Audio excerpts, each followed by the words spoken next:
إعلان لوكي الجزء الثاني نزل النهاردة. بيبدأ الإعلان بالممثل الحاصل على الأوسكار كي هوي كوان باسم أوبي، وإن هو واحد من أعضاء التي في اي. وبنشوف لوكي وموبيس وهما بيشتكوا له إن لوكي عنده حالة هما مش عارفين يوصفوها، وبنعرف إنها اسمها تايم سليبنج.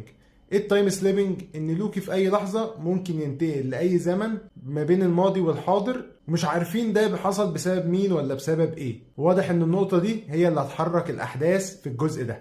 والحلو في الاعلان ان احنا بنشوف لوكي اخيرا بيستخدم السحر بتاعه اكتر بكتير من الجزء الاولاني. استوديوهات مارفل اكدت كمان بشكل رسمي ان الممثل جوناثان ميجرز هيظهر بس بشخصية فيكتور تايملي في الحلقة الثالثة من الموسم ده. فهل يا ترى فعلا مفيش اي نسخ تانية من شخصيات كانج هتظهر في الموسم ده كده، ولا ممكن يفاجئونا في الحلقة الأخيرة بنسخة من نسخ كانج؟ الموسم طبعا هيتعرض يوم 6 أكتوبر على منصة ديزني بلس.